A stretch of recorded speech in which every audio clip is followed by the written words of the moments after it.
శ్రీమాత్రే నమః. శ్రీ గురుభ్యో నమః. స్పై టీవీ ప్రేక్షకులందరికీ కూడా నమస్కారం. కుంభరాశి వారికి సంబంధించి జూలై నెలలో ఎలా ఉండబోతుంది అనేటువంటి విషయాన్ని గ్రహ సంచారాలను బట్టి తెలుసుకుందాం. కుంభరాశి వారికి సంబంధించి కుంభరాశిలో రాహుగ్రహ సంచారం ఉన్న కారణం చేత ప్రతిదీ కూడా వీరికి కాస్త అనుమానంగా ఉంటుంది. ఏవైనా సరే చేసేటువంటి పనులు ఎవరిని పూర్తిగా నమ్మి పనులు అప్పగించడం లాంటివి జరగదు.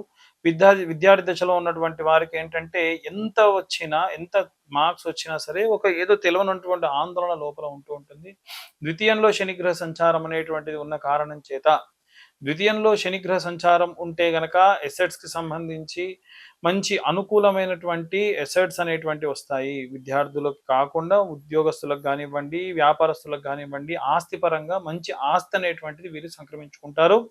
చతుర్థ స్థానంలో ఉన్నటువంటి కుజగ్రహ సంచారం వలన ఆరోగ్య సమస్యలు కుటుంబ సభ్యుల్లో ఎవరన్నా ఒకళ్ళ ఆరోగ్య సమస్యలు వచ్చే అవకాశం ఉంటుంది.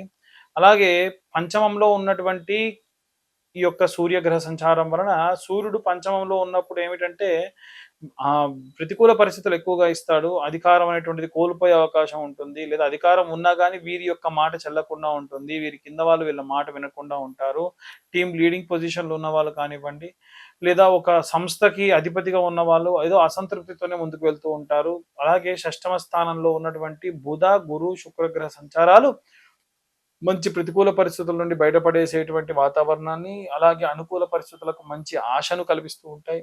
ముఖ్యంగా వివాహం కానటువంటి అమ్మాయిలు అబ్బాయిలకి ఈసారి వివాహం జరగడానికి, వివాహం కోసం ప్రయత్నించేటువంటి వాళ్ళు ఏవైనా పూజలు చేసుకోవాలంటే పాశుపత హోమాలు లాంటివి ఈ నెలలో చేసుకోవడం మంచిది. వాటికి సంబంధించి కావాలనుకుంటే కింద ఉన్న నెంబర్కు కాంటాక్ట్ చేయొచ్చు. అలాగే సప్తమ స్థానంలో ఉన్నటువంటి కేతు ఏంటంటే వివాహమై ఉన్నటువంటి భార్యాభర్తలు ఎవరైతే ఉంటారో వాళ్ళకు సంబంధించి ఏదైనా సరే విపరీతార్థాలు తీయడము, అసలు ఏమీ లేనటువంటి పరిస్థితుల్లో ఏదో జరుగుతుందన్నటువంటి ఒక బాధ, ఆందోళనలో ఉండేటువంటి అవకాశం కల్పిస్తూ ఉంది. ఓవరాల్ గా ఉన్నటువంటి ఈ యొక్క ప్రతికూల పరిస్థితుల నుండి బయటపడాలంటే ఏ రెమెడీస్ తీసుకోవాలి, ఏ మంత్రం చదవాలనేటువంటి విషయాల్ని ఇప్పుడు మనం తెలుసుకుందాం. ఇప్పటి వరకు మనం ఈ రాశి వాళ్ళకి సంబంధించి ఎలా ఉండబోతుంది గ్రహ సంచారాల గురించి మాట్లాడుకున్నాం. వాటి యొక్క ప్రతికూల పరిస్థితులు, అనుకూల పరిస్థితుల గురించి కూడా తెలుసుకున్నాం. ఇప్పుడు మనకి ఈ యొక్క రాశి వారికి ఏ మంత్రం చదవాలి, ఏ రెమెడీస్ తీసుకోవాలి అనేటువంటి విషయాన్ని ఇప్పుడు తెలుసుకుందాం. ముఖ్యంగా విద్యార్థి దశలో ఉన్నటువంటి వాళ్ళు ఎవరైతే ఉంటారో విశేషంగా ఆంజనేయ స్వామికి ఆరాధన చేయండి. విద్యార్థులు, గృహిణులు, ఉద్యోగస్తులు వీళ్ళందరూ కూడా. అందులో ముఖ్యంగా ఏంటంటే వీలైతే శనివారం లేదా మంగళవారం నాడు ఈ నెల మొత్తంలో 1000 సార్లు పూర్తవ్వాలి. చేసినప్పుడల్లా కనీసం మనం ఒక 100 సార్లు ఇప్పుడు నేను చెప్పేది చేయాలి. ఏమిటి అని అంటే ఒక పేపర్ మీద శ్రీరామ అని రాసి ఆ పేపర్లోనే కింద మీ యొక్క కోరికను కోరుకొని, అంటే కోరికను కూడా రాసి సూది దారంతో లేకపోతే మామూలుగా పూలల్లినట్టుగా ఒక 100 సార్లు రాసినటువంటి పేపర్లని అల్లి ఒక దండలా చేసి ఆంజనేయ స్వామి మెడలో వేయండి. దాని వలన విశేషమైనటువంటి విద్య, ఉద్యోగ, గృహ సంబంధించినటువంటి అనుకూల పరిస్థితులు ఉంటాయి. ఎందుకంటే ఆంజనేయ స్వామి వారికి రామనామం పలికి ఆయన మెడలో మీరు వేసేటువంటి కోరిక ఈజీగా తీరుతుంది. అట్లని 100 కోరికలు రాయకండి. వీలైనంత వరకు ఆ 100 కూడా ఒకే రకమైన కోరిక రాయండి. కుటుంబంలో నలుగురు ఉంటే నలుగురు వారి వారి కోరికల్ని ఆ శ్రీరామ అనే దాని కింద ఎవరి కోరిక వారు రాయొచ్చు. ఇలా రాసి ఈ 108 పేపర్లని కూడా ఒక పూలు ఎలా అయితే అల్లుతారో అలా అల్లండి. వ్యాపారస్తులు ఎవరైతే ఉంటారో మీ వ్యాపార స్థలంలో అమావాస్యకి కూడా పసుపు కొమ్ములతోని దండలా అల్లినటువంటి ఆ యొక్క దండని అమ్మవారి మెడలో వేయండి. జనాలు ఎవరైనా సరే మీ షాప్లోకి రాగానే అమ్మవారు కనిపించాలి. అలాగే జనాకర్షణ యంత్రము అని ఉంటుంది, లేదా నరఘోష యంత్రం అని ఉంటుంది. వ్యాపారం బాగా కొనసాగేటువంటి వాళ్ళు ఎవరన్నా ఉంటే వారు దిష్టి తగులుతుంది అనుకుంటే నరఘోష యంత్రాన్ని పెట్టుకోవాలి. ఎవరైనా సరే ఒకవేళ ఈ వ్యాపారం బాగా సాగట్లేదు అనుకుంటే కనుక ఈ యొక్క జనాకర్షణ యంత్రం పెట్టుకోవాలి. ఆ యంత్రానికి సంబంధించి కింద ఉన్న నెంబర్కు కాంటాక్ట్ చేయండి. నేనే స్వయంగా పూజలో పెట్టి సంపాదితాద్యంలో వేసిందే మీకు పంపిస్తాను.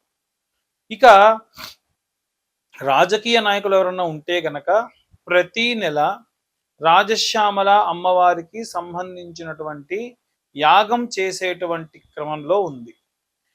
ఆ యొక్క యాగంలో పాల్గొనాలి అనుకుంటే కింద ఉన్న నెంబర్కు కాంటాక్ట్ చేయొచ్చు. రాజశ్యామల అమ్మవారికి అభిషేకము, అమ్మవారికి చీర వస్త్రాలు ధరింపచేసి అక్కడ అమ్మవారి దగ్గర ఆచ్ఛాదన చేసినటువంటి ఆ యొక్క ఆ చీరని అలాగే ఆ యొక్క వస్త్రములను మీరు స్వీకరించి హోమంలో పాల్గొనడం వల్ల విశేషమైనటువంటి సత్ఫలితాలు పొందవచ్చు. ఇక ఈ యొక్క రాజశ్యామల యాగంలో పాల్గొనేటువంటి వారికి ఎలాంటి లాభాలు ఉంటాయంటే, ప్రమోషన్ రాని వారికి ప్రమోషన్స్ వస్తాయి. అలాగే ఉద్యోగంలో ఇంకా ఏదైనా సరే ఇంకో చోటికి బదిలీ అవ్వాలనుకున్న వాళ్ళకి బదిలీ అవుతాయి. రాజకీయ నాయకులకైతే గనక వారు అనుకున్నటువంటి రాజ్య సిద్ధి, రాజ్యలక్ష్మి యొక్క సిద్ధి కలుగుతుంది. కాబట్టి దానికోసం ఈ రాజశ్యామల యాగం అనేటువంటిది సహాయపడుతుంది.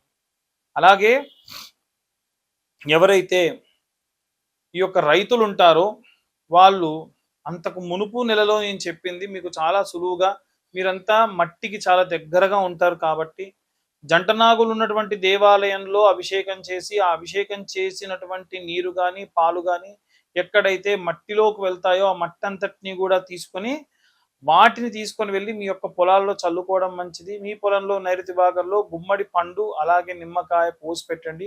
పసుపు కుంకుమలు వేసే పని లేదు. దీని వలన భూమికి సంబంధించి సారము చాలా అద్భుతంగా పెరుగుతుంది. ఆరోగ్యం బాలేకుండా ఉన్నటువంటి వృద్ధాప్యంలో ఉన్నటువంటి వాళ్ళు ఎవరైనా సరే ప్రతి నిత్యము కూడా సాయంత్రము కాలభైరవాష్టకాన్ని చదవడం మంచిది.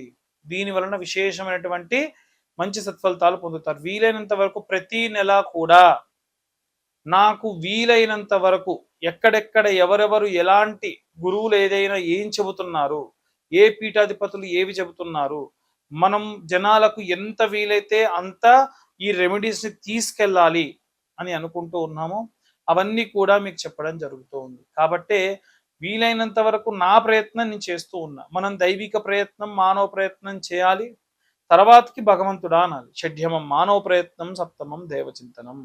అలాగే జాతకం కోసం చూసేటువంటి వాళ్ళు ఎవరైతే ఉంటారో 120, 150 పేజీల జాతకాన్ని పూర్తిగా డీటెయిల్డ్గా ఒక పీడిఎఫ్ రూపంలో మీకు ఇస్తాను, మీతో డీటెయిల్గా మాట్లాడతాను. అలాగే ఈ యొక్క పీడిఎఫ్కు సంబంధించి కావాలి అనుకున్నటువంటి వాళ్ళు కింద ఉన్న నెంబర్కి మీ పేరు, మీ date of birth, time, place WhatsApp చేస్తే డీటెయిల్డ్గా జాతకం అంతా కూడా మీకు అందించడం జరుగుతుంది. అలాగే ఈ యొక్క నెలలో ఎవరైనా సరే అన్నదానాలు చేయాలి అనుకునేటువంటి వాళ్ళు, విపరీతమైనటువంటి కోరికలు తీరాలి అనుకునేటువంటి వాళ్ళందరూ కూడా ఈ కేటగిరీలోకి వస్తారు. మీరందరూ కూడా నిత్యం అన్నదానం చేసేటువంటి వాళ్ళే. ఎలా చేయాలండి అనంటే, ఒక పిరికెడు బియ్యం మీరు అన్నం వండుకునేటప్పుడు కొత్త డబ్బాలో వేయండి, తూచా తప్పకుండా. 3 నెలలకో 4 నెలలకో 6 నెలలకో ఆ బియ్యం ఎంత జమ అయితే అంత ఎక్కడ అన్నదానం జరుగుతుంటే అక్కడ తీసుకెళ్ళి ఇవ్వండి. దానివల్ల నిత్యం అన్నదానం చేసినటువంటిది మీ అకౌంట్లో పడుతుంది. కాబట్టి ఈ రెమెడీస్ అన్నీ కూడా ఏంటంటే, మనము మనుషులుగా పుట్టి దేవుడికి ఎంత చేరువుగా అవ్వాలి, మానవత్వానికి ఎంత దగ్గర అవ్వాలి అనేటువంటివి మిళితం చేస్తూ మీ అందరికీ అందించడం జరుగుతుంది. సర్వే జనా సుఖినో భవంతు. స్వస్తి.